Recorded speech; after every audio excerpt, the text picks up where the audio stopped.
Alors, une bonne nouvelle pour la Sonotion qui voit sa capacité de batterie augmenter apparemment. Autonomie légèrement augmentée, vitesse de recharge supérieure, davantage de sécurité, meilleur recyclage, absence de matériaux critiques. C'est ce que apporte la nouvelle batterie choisie par Sono Motors pour sa citadine solaire et électrique. Alors voyons. Parmi les questions posées en début d'année par le jeune constructeur à ses clients et sympathisants, plusieurs concernaient la batterie, autonomie du véhicule, vitesse de la recharge, surcoût acceptable pour bénéficier de caractéristiques améliorées, etc. Aujourd'hui, en présentant le nouveau paquet qui fera la Sion, Sono Motors rappelle avoir régulièrement consulté les automobilistes intéressés par son concept et tenu compte de leur avis. Ils sont déjà plus de 13 000 à avoir versé un acompte pour soutenir la démarche et recevoir prochainement leur propre exemplaire. Alors, on gagne 50 km d'autonomie apparemment, en passant d'une batterie lithium-ion 35 kWh des plus classiques à la technologie LFP, lithium fer phosphate 54 kWh, cependant moins dense en énergie. L'autonomie calculée selon le cycle WLTP. Attends, on gagne. Attends, il y a un truc qui va pas là. On gagne 19 kWh et on gagne seulement 50 km d'autonomie? Pardon? Non mais elle est où l'arnaque là? Non mais excusez-moi, hein, l'efficience pourrie, hein. Avec 54 kWh, tu fais que 300 bornes.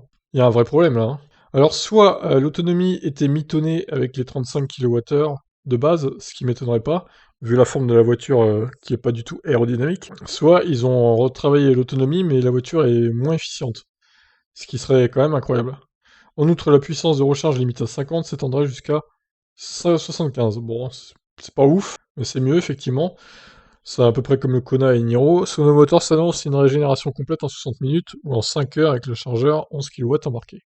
Pesant 360 kg, le pack serait crédité d'une durée de vie de 3000 cycles de décharge-recharge, ce qui, selon le raccourci effectué par le service communication, permettrait de faire au moins 900 000 bornes.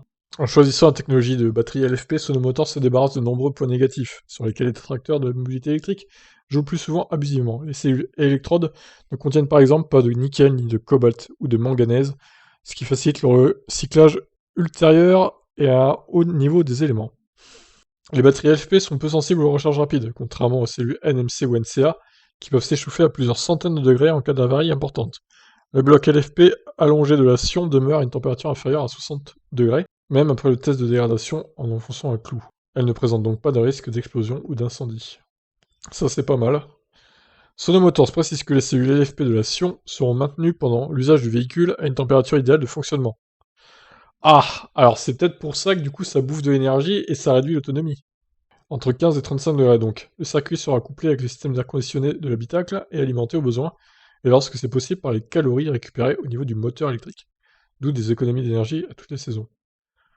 Autre point positif, l'impact carbone de la fabrication du pack serait limité à 4 tonnes 1 de CO2, soit l'équivalent d'un vol aller-retour entre Munich et New York. Alors, moi, je vais calculer l'efficience de cette voiture, parce que quand même, il y a un truc qui me chiffonne. Alors, calculatrice Windows. Nous ouvrons cette magnifique calculatrice et nous allons calculer 35 divisé par 2,55. Bon. Alors, pour la batterie 35 kWh, ça faisait une conso de 13,72 kWh au 100. Ce qui est plutôt bien, hein, en WLTP, c'est plutôt bien. Alors, calculons maintenant avec la batterie 54 kWh divisé par 3,05. 17,7. Pardon? Attendez. On a gagné 3,4 kWh au 100 en conso. On consomme plus de 3,4 kWh. Mais pardon? Mais comment c'est possible? Non mais ils nous prennent pour des cons, hein, Sono Motors, hein, je suis désolé. Mais là, faut arrêter de se foutre de la gueule du monde. Et ça ne choque pas l'auteur de l'article, hein, visiblement. Là, je comprends pas comment on peut laisser passer ça, hein. Franchement, qu'est-ce que c'est que cette voiture, quoi? Alors moi, je vais vous dire, hein, moi, j'attendais beaucoup de cette voiture quand elle a été annoncée au début, en 2017, voire même avant, en 2016, je crois. Je sais plus, bref. Et là, je me dis, plus ça va, plus cette voiture, ça va faire un four. Et il change les trucs au dernier moment, enfin, c'est n'importe quoi, là. Alors certes, sur le papier, tout ça s'améliore, mais il y a quand même une interrogation sur l'efficience de la voiture, hein, sur la consommation réelle, etc. Pour moi, il y a un truc qui va pas, hein. Tu peux pas augmenter la capacité de la batterie de 19 kWh et seulement augmenter de 50 km l'autonomie. Normalement, l'autonomie, elle aurait dû augmenter d'au moins 100 km, minimum. On aurait dû passer à 355, 360. Là, ça aurait été plus correct, déjà. Mais là, non, il y a un problème, il y a un truc qui va pas. Bon bref, je ne sais pas si vous qui me suivez, vous avez réservé cette voiture, mais si vous l'avez fait, je vous conseille d'annuler votre réservation et de passer à autre chose. Parce que déjà, le temps qu'elle soit produite et tout. Bref, c'est mon avis, je vous laisse réagir. Ciao.